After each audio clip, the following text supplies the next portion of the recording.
સુરતમાં નવરાત્રીના આયોજક પર હુમલો। સુરતના તરસાડીમાં નવરાત્રી આયોજક પર હિચકારો હુમલો કરવામાં આવ્યો। ટાઈગર એકતા સેના દ્વારા આયોજિત નવરાત્રી મહોત્સવમાં એક મોટા ટોળાએ હથિયારો સાથે આયોજકો પર હુમલો કર્યો। નવરાત્રીના આયોજનમાં છોકરીની છેડતીના મુદ્દે આયોજકોએ કેટલાક લોકોને ઠપકો આપ્યો હતો, જેનો ખાર રાખીને આયોજકો સાથે બદલો લેવા ટોળાએ હથિયારો સાથે હુમલો કર્યો।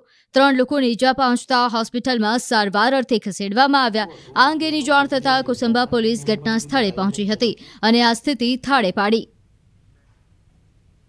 તો અમદાવાદના સરદારનગર વિસ્તારમાં આવેલા મહાકાલ મંદિરથી ભગવાનની શાહી પાલખી યાત્રા નીકળી। ઇન્દિરા બ્રિજ અને છઠ ઘાટ સુધી પાલખી યાત્રામાં મોટી સંખ્યામાં ભક્તો જોડાયા હતા। છઠ ઘાટ ખાતે આ પાલખી યાત્રાનું વિશેષ પૂજન કરવામાં આવ્યું હતું। પૂજન કાર્યક્રમમાં મેયર, ધારાસભ્ય સહિત મોટી સંખ્યામાં ભક્તો જોડાયા હતા।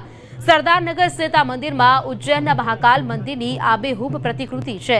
સ્થાનિકોમાં આ મંદિરનું વિશેષ મહત્વ રહેલું છે, જેથી દર વર્ષે આ પ્રકારે પાલખી યોજવામાં આવે છે અને લોકો ભાવપૂર્વક આ યાત્રામાં જોડાય છે।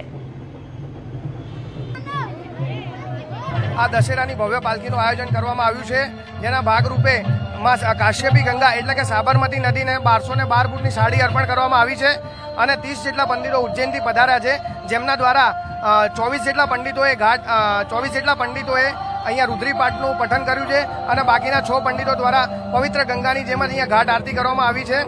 धर्म के प्रति यहाँ की जो जनता है वो बड़ी जागरूक है और भगवान की असीम कृपा है जो आज यहाँ आकर उन्होंने वो बताया कि सनातन धर्म क्या है और आज पालकी का शुभ अवसर भी है और भगवान महाकाल अपने भक्तों से मिलने के लिए छठ घाट पर आए हैं।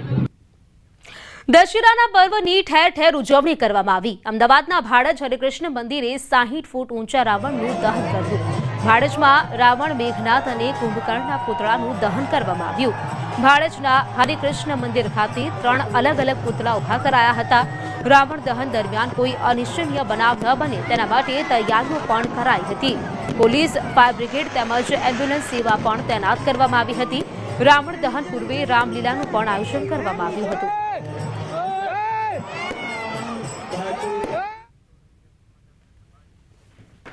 હરે કૃષ્ણ। તો દશેરા ઉત્સવ જે ભગવાન રામચંદ્રજીનો વિજયોત્સવ છે, એ એક બહુ જ મોટો ઉજવણી છે સંપૂર્ણ ભારતમાં અને ગુજરાતમાં, ખાસ કરીને અમદાવાદમાં અહીંયા હરે કૃષ્ણ મંદિર ભાડજમાં બહુ જ મોટે પાયે આયોજન કરવામાં આવ્યું છે, જ્યાં 60 ફૂટથી મોટું રાવણ, કુંભકર્ણ અને મેઘનાથનો પુતળો ઊભો કરવામાં આવ્યો છે, એનું દહન કરવામાં આવ્યું છે અને સંપૂર્ણ દિવસમાં ભગવાન માટે વિભિન્ન પ્રકારના કાર્યક્રમોનું આયોજન કરવામાં આવે છે।